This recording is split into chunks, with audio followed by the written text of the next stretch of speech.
Inireklamo ng ilang residente sa ipabombo mong segment ng Bombo Radyo Kawayan ang isang talipapa sa Barangay Turayon, Kawayan City dahil sa umano'y masangsang na amoy na nanggagaling dito sa pinapakawalan na pinaniniwala ang may epekto sa kanilang kalusugan.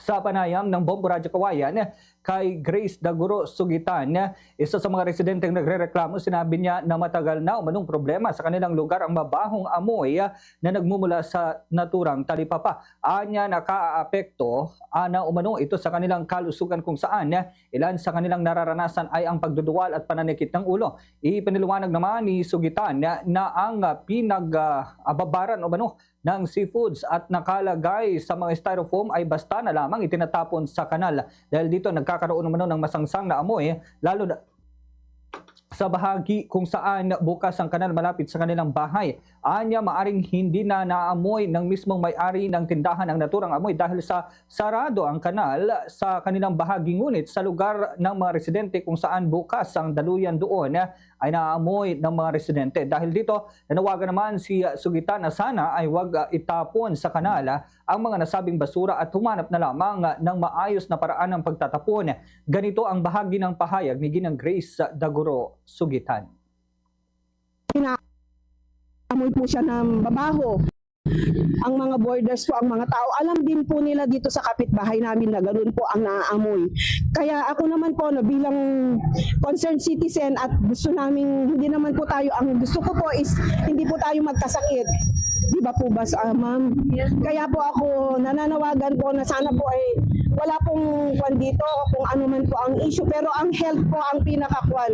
Number one sa atin na kwan po na kayamanan. Di ba po ba? Ayun lang po, ma'am. Yun po. Ito pong kanal talaga po.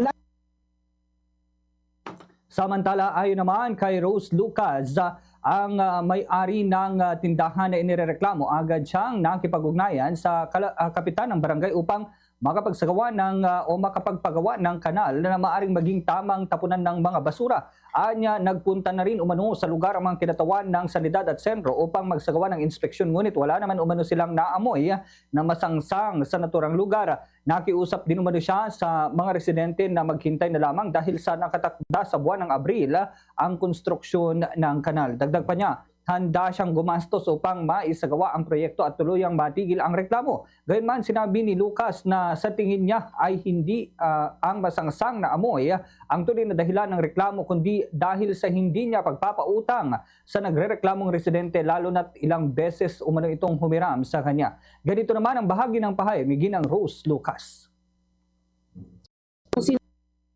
Sabi po nilang mabaho nga po, ngayon po kumuha nga po ako ng kasama para maglinis. Weekly po yan, binabayaran ko po ng 2,000 para malinis lang po. Tapos po, kinausap ko na rin po yung mga kasama ko, lahat ng sabaw ng isda is ilagay dun sa kanal. May imbudo po kaming malaki para dun ilagay. Samantala, sa panig naman ng barangay, sinabi ng mga opisyal na agad nila itong inaksyonan matapos matanggap ang reklamo. Sa kasalukuyan, ayon sa barangay, wala na umanong naitatalang panibagong reklamo mula sa mga residente kaugnay sa nasabing issue. Tiniyak din ng sanidad na muling magsasagawa ng monitoring sa lugar upang mapanatili ang malinis na kapaligiran at maiwasan ang kahalintulad na reklamo. Fast sa Radyo Bombo!